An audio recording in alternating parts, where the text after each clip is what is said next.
disempurnakan lagi dengan sunnah Nabi kita. Makanya ayo berpegang teguhlah dengan Al-Quran dan sunnah.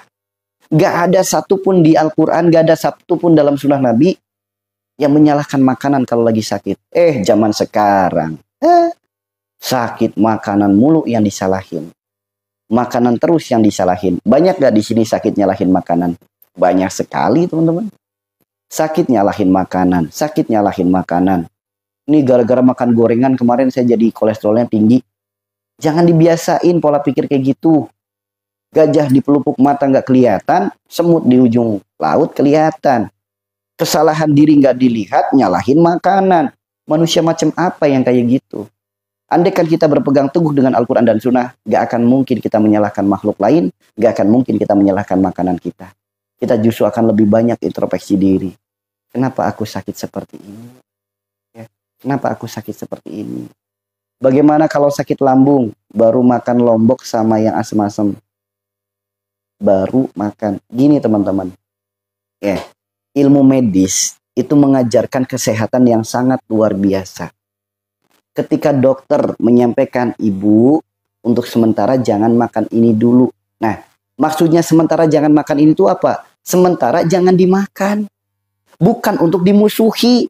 Nah, kebanyakan masyarakat itu ketika dokter menyampaikan, untuk sementara jangan makan ini dulu ya. Sementara. Berarti dihindari sementara, bukan untuk dimusuhi. Nah, kebanyakan masyarakat kita ketika dokter menyampaikan kayak gitu, makanannya dimusuhi. Ini yang jadi masalah. Ini yang jadi masalah. Betul nggak sih asam lambung itu menghindari yang asam dan pedas dulu? Betul. Tapi bukan berarti kita musuhan dengan yang pedas. Bukan berarti kita musuhan dengan yang asam. Hindari dulu selama proses penyembuhan. Namun bukan berarti kita membenci makanan itu, kita memusuhi makanan itu, kita takut dengan makanan itu. Nah, ini yang dibahas di sini, psikologi Islam. Akhirnya makanan yang disalahin. Maksudnya jangan makan ini dulu, itu dihindari dulu. Ya, dihindari dulu. Contoh, misal ada orang yang terkena alergi, dokter menyarankan hindari yang asin-asin dulu. Hindari ikan asin, ikan laut, hindari dulu. Kenapa? Karena kandungan daripada ikan laut ketika sedang terkena alergi itu malah justru bisa menjadi semakin parah. Bukan makanannya yang salah, makanya dokter menyampaikan kayak gitu supaya dihindari dulu. Namun kebanyakan masyarakat kita justru malah dimusuhin. Ya, justru malah dimusuhin. Nah, ini yang jadi salah teman-teman. Sok asam lambung, Anda menghindari makanan apa memusuhi makanan? Sampai takut banget mau makan ini. Mau makan ngelihat ada cabai, takutnya. Anda bukan menghindari makanan, tapi Anda memusuhi makanan. Itulah yang menyebabkan penyakit Anda sulit sembuh. Anda berprasangka buruk dengan makanan. Oh iya, kemarin gara-gara makan ini. Gak ada makanan jadi penyakit itu, gak ada teman-teman. Gak ada. Ya, selagi makan itu halal, tidak subhat, kita makan dengan cara yang benar, tidak kebanyakan, kemudian berdoa terlebih dahulu. Kalau tikus sama semut banyak itu gara-gara apa? Lihat sifatnya semut, lihat sifatnya tikus. Ketika ada binatang masuk ke dalam rumah, sederhana kok teman-teman. Sederhana. Gini, wahai semut, tentara Sulaiman, wahai semut, tentara Ibrahim, ini rumahku, rumahmu di luar. Aku takut dan khawatir membunuhmu, aku takut menginjakmu. Silakan, aku beri kesempatan kamu keluar. Bismillahi Allahu Akbar, tiup. Tinggalkan, sok hilang semutnya. Hilang semutnya. Kalau semut yang tiba-tiba bergerombol. Tapi kalau semut dari pohon, semut dari apa, udah nggak apa-apa. Selagi mereka nggak merusak makanan kita, nggak apa-apa. Karena semut itu salah satu binatang yang mulia. Namanya disebutkan dalam Al-Quran. Seperti itu ya teman-teman ya. Seperti itu. Kemudian dari mana banyaknya tikus? Karena boleh jadi ada kesalahan-kesalahan di dalam rumah tersebut. Misal contoh, di dalam rumah ada orang yang punya sifat serakah, sok tikusnya banyak nanti. Tikusnya banyak. Sok teman-teman. Kalau banyak cicak itu gimana? Sok sering aja dipakai untuk sholat rumah. Sering aja dipakai untuk baca Al-Quran. Insya Allah kok nggak ada cicak. Kenapa di masjid banyak cicak? Karena masjid itu bukan hanya untuk tempat sholat teman-teman. Kalau masjid sering dijadikan tempat musyawarah, masjid sering dijadikan permusuhan, perdebatan, sok pasti cicaknya banyak. Buka Al-Quran tentang Masjid Diror dalam Al-Quran surat At-Taubah. Ya, jadi masjid yang dibangun bukan atas dasar ketaatan, cicaknya banyak nanti. Karena cicak itu hanya menangkap energi negatif saja. Benar nggak cicak dibunuh boleh? Bukan boleh dibunuh, bukan. Ada sebagian yang mengatakan hadis ini doif. Ada yang sebagian mengatakan hadis ini sahih. Nah ini kan diragukan nih. Sedangkan kita lihat, apakah Allah ciptakan tangan kita untuk membunuh? Apakah Allah ciptakan tangan kita untuk membunuh? Yang harus kita renungkan, kenapa rumah kita dipenuhi dengan cicak? Selama ini tauhid kita lurus apa enggak? Ada enggak kecintaan lebih cintanya kepada Allah? Ada enggak ketakutan lebih takutnya kepada Allah? Ada enggak rumah dipenuhi dengan ketakutan, kekhawatiran, kecemasan berlebih? Ada enggak rumahnya dipenuhi dengan pertengkaran, pertikaian, permusuhan? Ada enggak rumahnya hanya dipakai untuk tidur dan makan? Sedangkan untuk baca Al-Quran enggak pernah, untuk zikir enggak pernah. Ya wajar kalau banyak cicaknya. Wajar. Wajar. Gini teman-teman, sebelum kami pindah ke tempat yang sekarang, majelis kami itu dulu ngontrak. Di mana ada bangunan tua, ciri-ciri bangunan tua kalau di tempat kami itu bangunannya tidak memiliki besi. Jadi semuanya pakai batu bata. Nah, pertama kami datang, kabar yang beredar, majelis itu, tempat itu tuh dulu tempat yang ditakuti. Bahkan pemiliknya aja nggak berani tinggal di situ. Pertama kali datang itu cicak nggak kehitung teman-teman, saking banyaknya. Begitu kami bersihkan, kami rapihkan, kami indahkan, terus tempatnya bukan hanya dijadikan tempat ibadah, tempatnya dijadikan tempat pertolongan, banyak orang-orang yang datang untuk diterapi, diobati dan lain sebagainya. Tempatnya sering dipakai untuk zikir. Satu cicak aja nggak ada yang kelihatan. Satu cicak ada, nggak ada yang kelihatan. Tuh teman-teman. Jadi cicak itu bukan untuk dibunuh. Bagaimana cara ngusir cicak? Jadikan tempat tinggal kita tempat yang baik. Untuk sholat, untuk zikir. Sholatnya sholat sunnah ya. Untuk zikir, kemudian untuk baca Quran. Ayo, nanti bersih kok cicaknya. Ya, seperti itu ya teman-teman ya. Mas Fabi, serakah yang gimana? Mohon dijelaskan. Serakah itu banyak teman-teman. Satu, ketika di dalam rumah, istrinya masak, lauknya dihidangkan di piring. Nah, nanti ada yang ngambil paling banyak. Nggak peduli yang lain kebagian atau tidak. Itu serakah nggak? Serakah. Itu bisa. Kemudian, lihat serakah lagi itu apa? Serakah lagi itu semisal gini. Ada hak orang lain yang ingin kita miliki. Padahal kita udah punya. Contoh, bagi warisan. Contoh lagi, persaingan bisnis. Pedagang lain laris. Wah, nggak terima kita. Pokoknya saya harus bisa merekrut semua pembeli ke saya. Nah, itu banyak kok sifat-sifat serakah itu. Atau mungkin dalam satu rumah, sering tangan kanan makan pakai sendok dengan nasi, tangan kiri pakai mendoan, masuk dua-duanya, penghuninya banyak yang kayak gitu. Itu bisa jadi penyebabnya, teman-teman. Bukannya kita kalau butuh cicak mendapat pahala, ya tadi saya katakan, ya hadis itu ada yang bilang sahih, hadis itu ada yang bilang doif. Saya tanya, Allah itu kan Rob yang maha kasih, yang tak pernah pilih kasih. Sungguh sangat kasihan yang dihidupkan sebagai cicak. Hidupnya sebagai apa? Dibunuh jadi pahala. Kasihan gak cicak? Ya Allah, apakah dengan tujuan ini kau hidupkan hamba?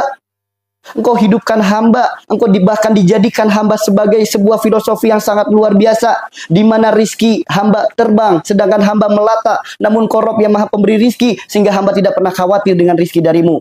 Namun ternyata ada manusia yang berprasangka buruk, menganggap menuduh saya ketika bisa membunuh saya, mereka dapat pahala. Apakah ini engkau tujuan menghidupkan hamba? So, Allah maha adil teman-teman. Allah maha kasih, maha sayang. Itulah kenapa hadis itu ada yang sahih, ada yang doif. Lihat dulu, membunuh cicak berpahala. Kalau bagi saya, binatang itu diciptakan bukan untuk dibunuh. Kita sebagai khalifah fil ad, pemimpin bumi, menyebar cinta dan kasih sayang kepada makhluk dan alam semesta. Bukan untuk membunuh, bukan untuk semena-mena. Makanya lihat sudut pandang hadis, ada yang sahih, ada yang doif. Banyak yang bilang hadis ini sahih, banyak yang bilang ini doif. Ya silahkan punya pendapat masing-masing. Kalau saya sendiri, majelis kami, guru kami, Allah tidak menciptakan tangan kita untuk membunuh. Ya, Allah tidak menciptakan tangan kita untuk membunuh. Seperti itu ya. Apa salahnya cicak untuk diri Anda? Apa kesalahan cicak untuk diri Anda? Kenapa Anda ingin membunuhnya? Apa salah dia? Apa salah dia? Ayo renungkan teman-teman. Oh dia kalau ngotorin lantai takut nanti lantainya jadi kena najis. Yang jadi pertanyaan, kenapa cicak betah di rumah Anda? Bukan untuk dibunuh. Kenapa cicak betah di rumah Anda? Karena di dalam rumah Anda banyak energi negatif. Buah daripada adanya kecintaan yang lebih cintanya kepada Allah. Adanya ketakutan yang lebih takutnya kepada Allah. Sehingga apa? Seakan-akan sholat tapi tauhidnya bengkok. Contoh, mau makan ini takut, mau makan itu takut. Kemudian mau sholat takut. Ada nggak orang yang seperti itu? Datang pagi takut, datang siang takut, datang malam takut. Sok, orang-orang asam lambung, orang-orang anxiety. Rumahnya banyak cicak. Sok, orang-orang yang punya penyakit asam lambung, orang-orang yang terkena penyakit anxiety, rumahnya banyak cicak. Tuh teman-teman. Ya. Jadi kenapa cicak betah di rumah kita? Bukan berarti ada cicak kita bunuh. Bukan teman-teman. Ya. Bukan. Makanya lihat. Segala sesuatu tuh lihat dengan kacamata iman. Rasulullah sebagai Rasul terakhir itu mengemban amanah untuk memperbaiki akhlak. Bukan untuk justifikasi halal, haram. Bukan. Mengindahkan akhlak, memperbaiki akhlak. Itu teman-teman. Ya. Ya, makanya seperti itulah dalam menyikapi. Sebetulnya gini. Adanya rumah kita seperti apa, itu tergantung kita penghuninya. Rumah kita banyak cicak, mungkin ada rasa cinta melebihi cinta kita kepada Allah. Ada rasa takut melebihi rasa takut kita kepada Allah. Ini bisa jadi penyebabnya. Ya, bukankah kita udah berjanji asyhadu alla ilaha illallah wa asyhadu anna muhammadar rasulullah. Aku bersaksi tiada Tuhan selain Allah, aku bersaksi Nabi Muhammad utusan Allah. Udah bersaksi seperti itu. Kenapa masih suka mencintai sesuatu lebih cintanya kepada Allah? Khawatir kepada sesuatu lebih khawatirnya kepada Allah. Takut kepada sesuatu lebih takutnya kepada Allah. Ini teman-teman. Makanya itu ya, indah teman-teman. Nih.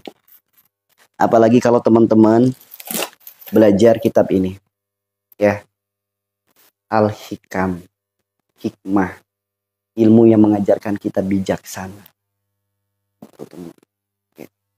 Jadi menyikapi segala sesuatu bukan dengan cara semaunya udelnya sendiri. Enggak teman-teman. Enggak. Allah itu tidak menciptakan kita untuk membunuh. Tangan kita itu sebagai tangan-tangannya. Pengasih dan penyayang. Jadikan tangan kita perantara kebaikan. Untuk memberi cinta dan kasih sayang. Sifatnya tangan memberi dan menerima. Maka terimalah dengan baik. Berikan pula dengan yang baik. Karena semua akan dimintai pertanggungjawaban. Ketika mulut dikunci, tangan berbicara. Hei tangan, kamu dipakai untuk apa? Bunuh cicak. Lah, mana teman-teman? Ayo. Ayo. Jadi jangan ngambil satu sudut pandang, diyakini. Lihat sudut pandang yang lain. Islam itu indah. Islam itu indah teman-teman. Kalau bunuh cicak dapat pahala, emang kesalahan cicak apa harus dibunuh? Kalau bunuh cicak dapat pahala, emang kesalahan cicak apa? Kenapa harus dibunuh?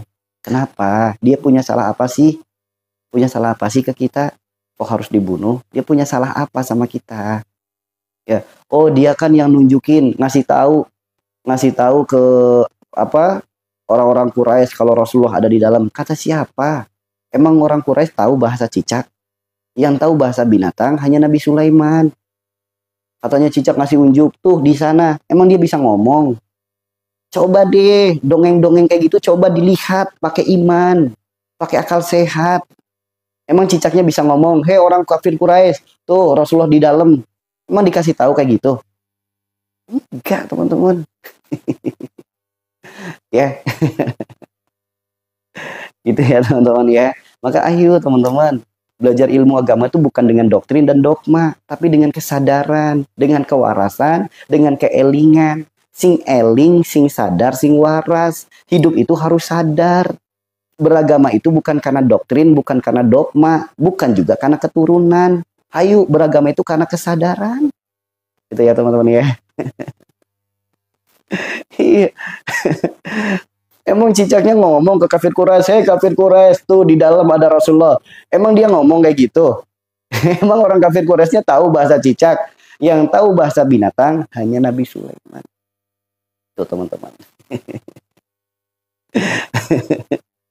Tuh ya. Jadi jangan main gebuk rata gini nih. Lihat dulu lah gitu. Makanya indah kalau kita hidup berpegang teguh dengan Al-Quran dan Sunnah, itu indah teman-teman. Indah. Indah. Matiin semut boleh nggak? Salahnya semut apa harus dimatiin? Sok, Nabi Sulaiman dengan bala tentaranya ingin melewati sebuah hutan. Tiba-tiba semut berteriak, "Wahai kaumku, silakan masuk ke dalam bumi karena tentara Sulaiman akan lewat." Akhirnya apa? Nabi Sulaiman tertawa. Buka Al-Quran, kisah semut dan Nabi Sulaiman. Buka. Hei semut, aku tidak akan menginjakmu. Silakan kamu masuk ke dalam. Biarkan semuanya masuk. Begitu semuanya masuk, baru Nabi Sulaiman lewat. Itulah bijaksana. Semut itu nggak usah dibunuh, juga bisa pergi sendiri. Tinggal kasih tahu Pak, wahai tentara Sulaiman, ini rumahku, rumahmu di luar. Aku khawatir membunuhmu, silakan kamu pergilah keluar. Bismillahi Allahu Akbar, tiup. Lihat, tinggalkan beberapa saat, bersih semutnya. Kalau nggak percaya buktiin deh, semut nggak salah, ngapain semut dibunuh? Kita itu tidak diciptakan untuk membunuh teman-teman. Ya, inilah kenapa manusia sebagai khalifah fil ard, pemimpinnya bumi. Kita harus baik kepada seluruh alam, seluruh makhluk ciptaan Allah. Makanya kita doakan. Ya Allah, hamba memohon kepadamu, ya Allah. Doa hamba kepada seluruh makhlukmu yang nyata. Yang bisa hamba lihat dengan mata zahir hamba. Yang bisa hamba rasakan kemanfaatannya. Yang kau tempatkan di langit sebagai mataharimu, sebagai bulanmu, bintang-bintangmu, awan-awanmu, halilintarmu, mendungmu, hujanmu. Yang kau tempatkan di bumi, di antara langit dan di bumi. Bumimu, airmu, anginmu, apimu, seluruh makhluk ciptaanmu, seluruh tetumbuhanmu, seluruh binatangmu, seluruh sayuran, seluruh pohon-pohon. Terima kasih ya Allah. Melalui perantara mereka engkau jadikan rizki untuk hamba. Melalui perantara mereka engkau jadikan makanan dan minuman untuk hamba. Melalui perantara mereka engkau jadikan ilmu dan obat untuk hamba. Hamba mohon ampunanmu ya Allah. Bila mana hamba pernah membunuh mereka tanpa menyebut asmamu. Bila mana hamba pernah merusak mereka, menyakiti mereka, menzolimi mereka, memfitnah mereka. Hamba mohon ampunanmu ya Allah. Hamba mohon ya Allah, jadikan setiap makanan dan minuman yang hamba makan. Jadikan setiap butir nasinya kebaikan, keberkahan untuk darah dan daging hamba. Jadikan setiap lauk pauknya obat segala penyakit hamba. Jadikan seluruh makhluk, seluruh tumbuhan yang hamba lihat, jadikan keberadaan hamba berkah untuk semuanya. Itu rahmatan lil alamin. Bukan untuk membunuh, bukan teman-teman. Doakan. Pohon aja kita doakan. Ada dalilnya enggak? Ya dah. Pohon aja kita doakan. Kalau nggak bisa doakan, minimal jangan sembarangan. Tuh, nih ya. Maka ini ada satu kitab lagi, cuma saya nggak bawa kitabnya. Ada satu kitab lagi. Yuk teman-teman, kita itu khalifah fil ard, pemimpin bumi. Pemimpin macam apa yang dikit-dikit bunuh? Pemimpin macam apa yang dikit-dikit semprot, dibasmi? Pemimpin macam apa yang kayak gitu?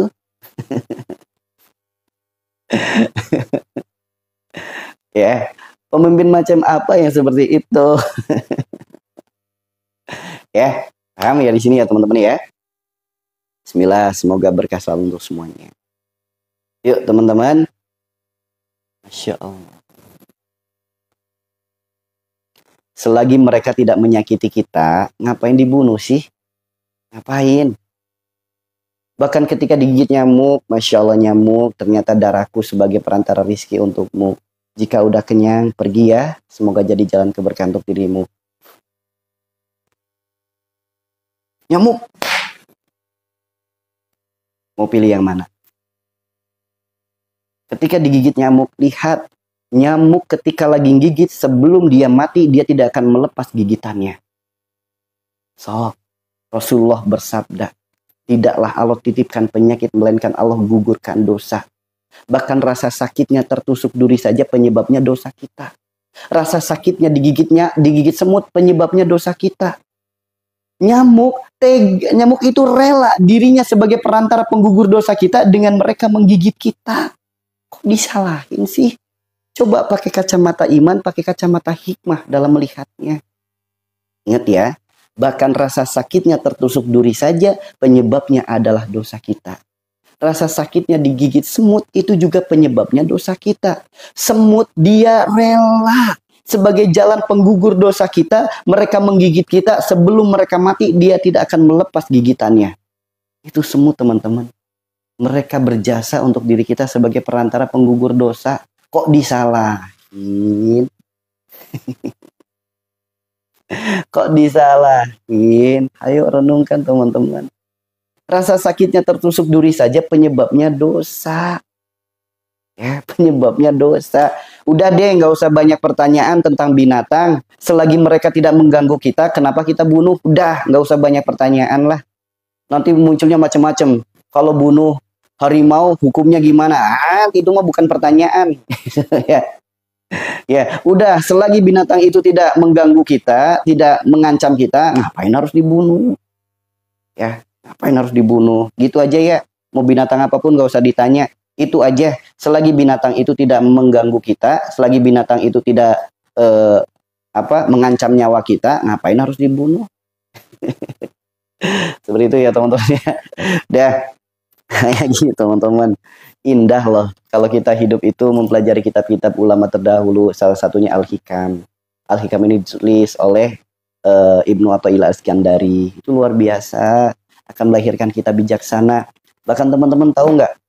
Ada gini teman-teman. Iya, terkait tentang kebenarannya, sahih atau tidak, kita lihat kisahnya. Ada seorang wanita pendosa. Ada seorang wanita pendosa. Kemudian dia berjalan. Saya nggak tahu detailnya, apa kucing, apa anjing, kelaparan, dikasih makan. Ternyata kebaikan itu sebagai perantara pertolongan di akhirat. So, teman-teman. Cinta kasih sayang kita bisa jadi perantara pertolongan di akhirat. Atau kenapa kita memilih untuk jahat dan membunuh? Coba deh direnungkan. Makanya nggak usah banyak pertanyaan. Direnungkan dulu aja. Ya, direnungkan dulu aja. Kemudian lihat lagi. Sebuah cerita lagi. Ada seorang ketika lagi di kamar mandi melihat ada semut tenggelam. Dia ambil semutnya, dia taruh di tempat yang kering. Ternyata hal seperti itu membuka pintu-pintu rahmat dari Allah. Makanya, ayo teman-teman, ternyata kebaikan yang kecil bisa menjadi perantara kebaikan yang besar. Maka ingat, kalau kita bisa berbuat baik, kenapa kita memilih berbuat buruk? Kalau kita bisa berbuat baik dengan binatang, kenapa memilih berbuat buruk? Ayo teman-teman. Ya, makanya nggak usah banyak pertanyaan. Mau binatang apa kek. Kalau kita bisa memilih berbuat baik, kenapa harus memilih berbuat buruk? Udah, nggak usah banyak alasan. Ya, paham di sini? Ya, kalau ada pilihan berbuat baik, kenapa harus memilih berbuat buruk? Kenapa? Paham ya?